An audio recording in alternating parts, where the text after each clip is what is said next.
It started with a letter, a warning, a demand. But what came next was something no bylaw could explain. You're listening to Horrificial. The email arrived at 3:33 a.m., subject mandatory HOA meeting. Attendance. Required from HOA board, no reply, willowpineshow.org. Body. Residents must attend the quarterly meeting at the clubhouse. Non-compliance is not permitted. Your attendance has already been confirmed. Emily stared at the glowing screen in the darkness of her bedroom. Her husband, Mark, was asleep next to her, his breathing steady.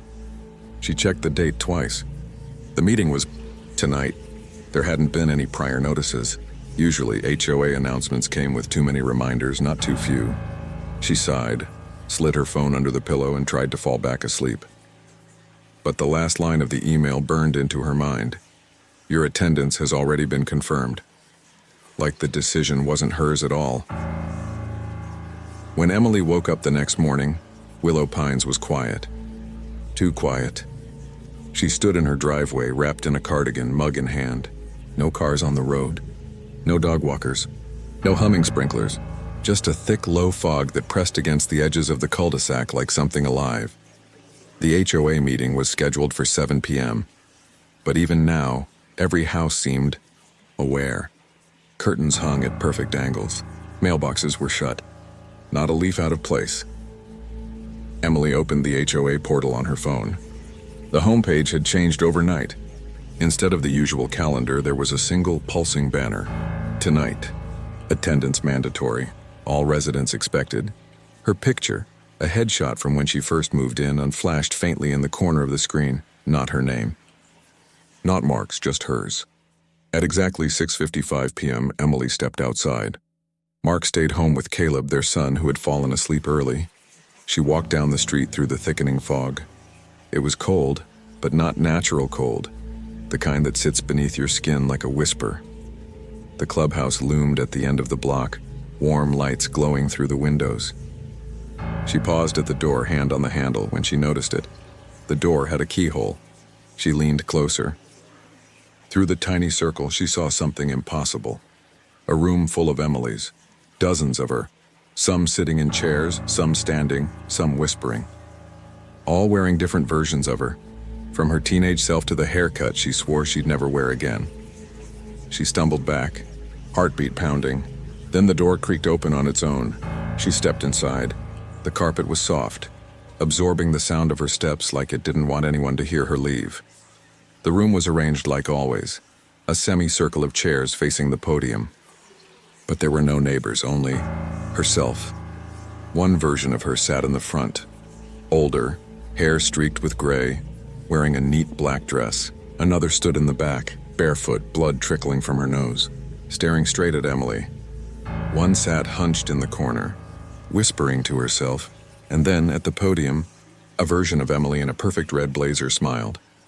"Welcome," she said in Emily's voice. "You finally arrived. We've been waiting for you." Emily's throat went dry. "What is this?"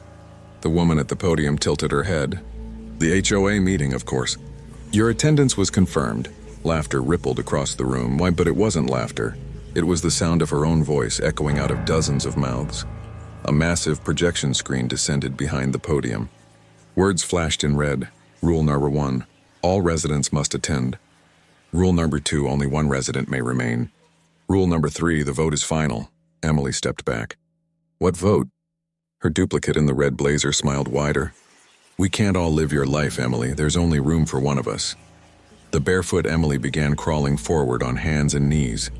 Another Emily leaned in from a chair, eyes completely black.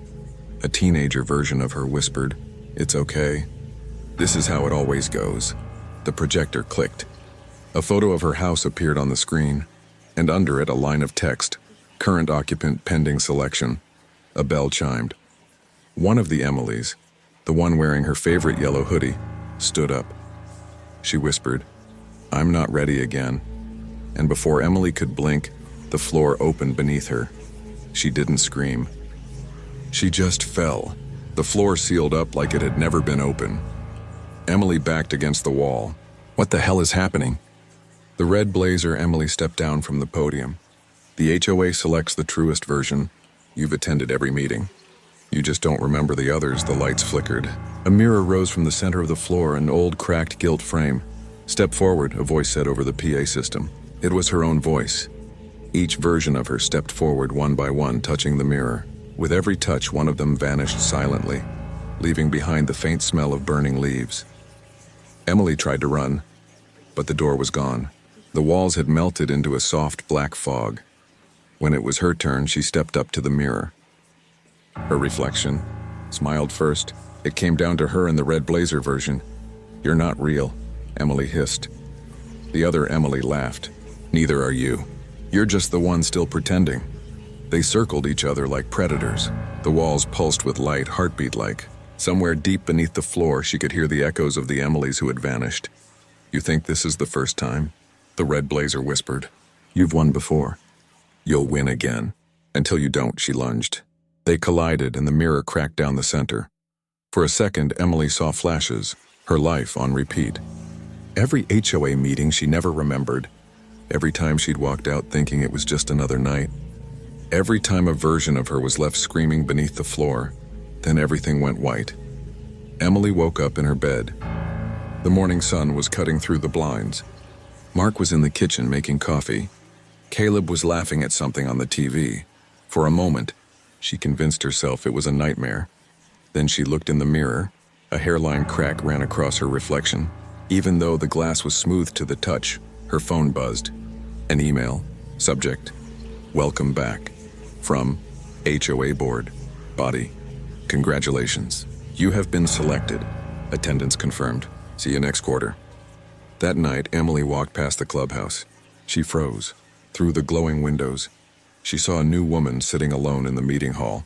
She had Emily's face, but this one had short hair, a different smile, and eyes that burned with the same terror she once felt.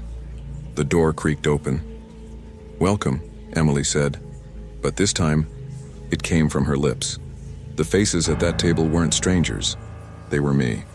Every single one. And if you think that was terrifying, wait until you hear what happens when the HOA starts digging beneath the houses. Make sure to like, subscribe, and turn on the bell, because the next story is even darker.